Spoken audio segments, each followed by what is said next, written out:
दर्शन करके धन्य हुई हूँ। महाराज श्री आपके चरणों में प्रणाम करती हूँ, संतों को वंदन करती हूँ। आप वत्सलता की बात कर रहे हैं, गुरुदेव भी माँ की तरह ही होते हैं। जननी जन्मती है पर माँ सहेजती है। सद्गुरु भी सहेजते हैं, हमारे अंतर को निखारते हैं, बनाते हैं। द्विज बनाने की सामर्थ्य उन्हीं में ही होती है। उनका सशरीर सानिध्य वो इतना भर देता है अंतर को, किंतु जब शरीर नहीं रहता तब अशरीरी होकर वो और ज्यादा आत्मीयता देते हैं। इसलिए उनका गमन मंगलमय, उनका आगमन भी मंगलमय, उनका आचरण चर्या, उनका मुखर होना मंगलमय और उनका मौन हो जाना भी मंगलमय, क्योंकि उनकी उपस्थिति ही मंगलायतन होती है। और ऐसे महान श्री के चरणों में मैं अपनी भावांजलि समर्पित करती हूँ। आज संतों का दर्शन करते लगा श्री वृंदावन धाम में तो अयोध्या ने कब्जा किया हुआ है।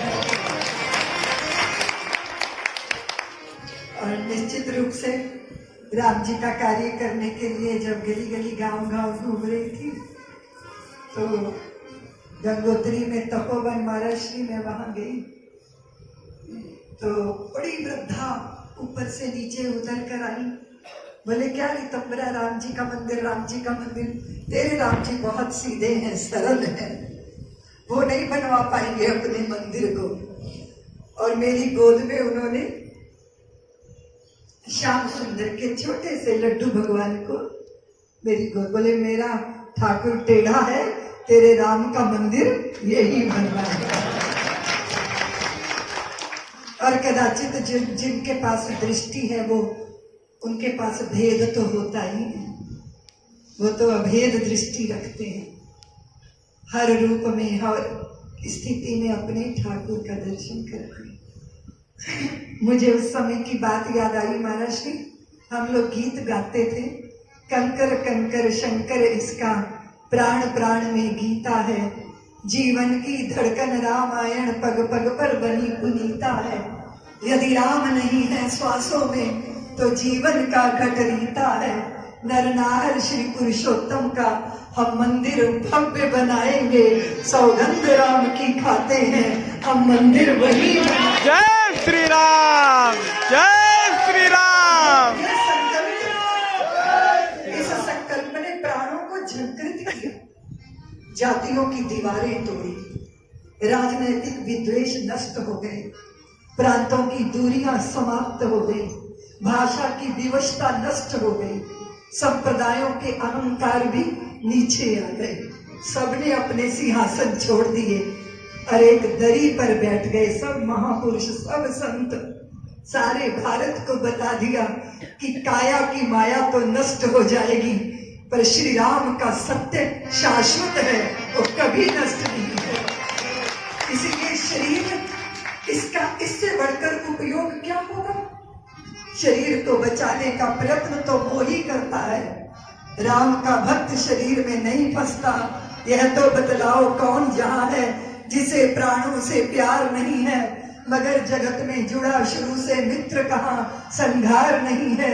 मृत्यु क्या है, वस्त्र बदलना, कुछ पल का विश्राम साथियों। जीवन एक अखंड पर्व है, साधारण त्योहार नहीं है। जीना सबसे बड़ी कला है, लेकिन ये एक अटल सत्य है कि मरने से डरने वाले को जीने का अधिकार है। तो जो सनातन में निमग्न है वो निर्भय है, वो अभय है, और जो अभय होता है वही सत्य का पक्षधर होता है। हिंदू जाति का गौरव उसके स्वाभिमान की प्रतिष्ठा में है, उसके आत्मविश्वास की प्रतिष्ठा में है। तो हमारे रामलला एक साधारण मंदिर में नहीं बैठेंगे, वो पूरे भारतीय समाज के स्वाभिमान के मंदिर में विराजमान होंगे। एक निश्चित पथ को चुनना, उस पर चलना, अपने खंडित स्वाभिमान की पुनर्प्रतिष्ठा करना, मेरा भी किंचित मात्र महाराज श्री ने कहा कि भगवान सबके योगदान भूल सकते हैं पर गिलहरी का योगदान कभी नहीं भूल सकते। और कदाचित अपनी जवानी को, तरुणाई को, पलों को, समय को समर्पित करने का सुख जीवन भर का सुवर्ण देकर भी करता मन दे दूं कुछ और अभी। तन अंगीकार करो, मन स्वीकार करो, लोभ मोह क्षोभ लेकर प्राण निर्विकार करो। प्रतिपल प्रतियाम दूं, सवेरे दूं, शाम दूं, जप तप पूजा प्रशमन देकर भी करता मन दे दूं कुछ और। भक्ति भाव अर्जन लो, शक्ति साध सर्जन लो, अर्पित है अंतर मन अहम का विसर्जन लो। स्वप्न ले लो, जागरण ले लो, चिर संचित श्रम साधन देकर भी करता मन दे दूं कुछ और अभी। सर्वस्व समर्पित करने का जो सुख होता है वो संतों की कृपा से किंचित मात्र उसका रसास्वादन हम लोगों ने किया। इसलिए कदाचित मैं सोचती हूँ कि ऋतंभरा की काया ही धन्य नहीं हुई, ऋतंभरा का अंतर भी रामलला को समर्पित होकर धन्य हो गया। मैं गली गली गांव गांव घूमती रही संतों, और भारत भूमि की रज को माथे पे धारण करने का मुझे सौभाग्य मिला। कुंठित हो गए स्वाभिमान की पुनः प्रतिष्ठा करनी थी और रामलला को भव्य मंदिर में विराजमान करना था। और ये समझ में आ गया, ना तो कोई संस्था थी, ना कोई संगठन था, ना कोई व्यक्ति था, वो तो रामलला ही थे जो सबके हृदयों में संकल्प बनकर विराजमान हुए। इसलिए मैं गली गली गांव गांव एक ही बात कहती थी कि राम जी करा रहे हैं, राम जी का काम है, राम जी के काम में काहे का विराम है। जिंदा रहे तो जग जीवन ललाम है, मर भी गए तो रहने को स्वर्ग धाम है। हमको तो काम बस राम जी के काम से, राम जी का मंदिर बनेगा धूम धाम। जय श्री राम। उस संकल्प की सिद्धि जब हुई तो चारों दिशाएं, दशों दिशाएं, धरती अंबर, भारतीयों की परंपरा, 500 साल का संघर्ष, मेरे तरुण बच्चों की जवानियां, उनके बलिदान, माताओं की कोखों ने अपने लाल समर्पित किए, वो सब सार्थक हो गया, वो सब धन्य हो गया। इसलिए आज सुदामा कुटी के सांगन में आकर महाराज ने श्री राम जन्मभूमि की बात लगातार की, मुझे मेरे उसी भाव में पहुंचाया। और आप सच कहते हो महाराज श्री कि सुदामा कुटी की जो प्रतिष्ठा है, सुदामा कुटी के प्रति जो प्रेम का भाव है जन जन के हृदय में, ये बात निश्चित करता है कि हृदयों पर कब्जे वैभवों से नहीं होते, हृदयों पे तो राज उनका होता है जो हृदय समर्पित किया है। और संतों का जो वैभव राज्य है वो समृद्धि से नहीं होता, वो तो उनका भाव जगत की समृद्धि, उनकी वत्सलता, उनकी सहजता। वो सहज जनों के बीच जाकर जब बैठते हैं तो एक छोटी सी इकाई को भी लगता है कि वो मेरे अपने हैं, बाहों में बांध सकता हूँ, आलिंगन में बांध सकता हूँ। आप मुझे अपना कहते हो, मैं धन्य हो गया। आंखों में खुशी छा जाती है, हृदय में सुरूर आ जाता है, जब तुम मुझे अपना कहते हो, अपने पे गुरूर आ जाता है। और संत जिनको अपना, इसलिए पूरे भारत के अंदर सुदामा कुटी की जो प्रेम प्रतिष्ठा है, उससे सारा संत जगत, हम सब कृतार्थ होते हैं, उसका स्मरण करके प्रणाम करते हैं।